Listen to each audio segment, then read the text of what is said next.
दरेगाव येथे पार पडला तुळशी विवाह सोहळा।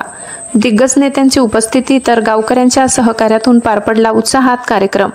नाशिकच्या कळवण तालुक्यातील दरेगाव येथील आराध्य दैवत विठ्ठल रुक्मिणी मंदिरात पार पडला तुळशी विवाह सोहळा। सोमवार 3 नोव्हेंबर रोजी दरेगाव वणी येथे कार्तिकी एकादशी निमित्त सालाबादाप्रमाणे तुळशी विवाहाचा कार्यक्रम भव्य दिव्य स्वरूपात साजरा करण्यात आला। तुळशी विवाहाच्या कार्यक्रमासाठी जवळजवळ 7,000 दरेगावच्या पंचक्रोशीतील संप्रदायातील वारकरी मंडळींनी हजेरी लावली। या कार्यक्रमासाठी दिंडोरी, कळवण, सुरगाणा, बागलाण मतदारसंघाचे लोकप्रिय खासदार व जनतेच्या गळ्यातील ताईत असलेले भास्कर भगरे उपस्थित होते। भगरे यांच्या हस्ते पूजा अर्चाही करण्यात आली। दरेगाव येथील भरलेला जनसमुदाय बघून भगरे अतिशय आनंदित झाले। उपस्थित जनतेला त्यांनी संबोधित केले। शेतकऱ्यांच्या समस्या सोडवण्यासाठी मी सदैव कटिबद्ध आहे। या मंदिराच्या सुविधांसाठी कुठल्याही गैरसोयी होऊ नये यासाठी पत्र्याची मोठी शेड खासदार फंडातून बांधून देण्याचे आश्वासन यावेळी भगरे यांनी दिले। दरवर्षी या कार्यक्रमाला उपस्थित राहण्याचे अभिवचनही त्यांनी दिले। कळवण सुरगाण्याचे माजी आमदार JP गावित यांनीही कार्यक्रमाला उपस्थित राहिले। त्यांनीही उपस्थित जनतेला संबोधित केले। दरेगाव येथील सामाजिक कार्यकर्ते व पत्रकार प्राध्यापक सुनील जोपडे यांनी आदिवासी समाजाच्या व्यथाही मांडल्या। वृत्त संकलन विभाग, कळवण। दरेगाव येथे स्वर्गीय धनजीबाबा गवळी यांनी 1988 मध्ये आणि सीताबाई गवळी या दोघांनी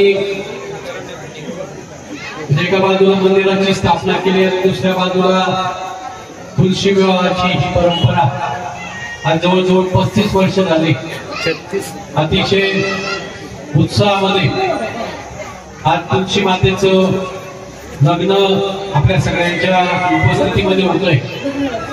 कारण तुळशी मातेचं लग्न झाल्याशिवाय लग्न आपल्याकडे करत नाही आणि ती परंपरा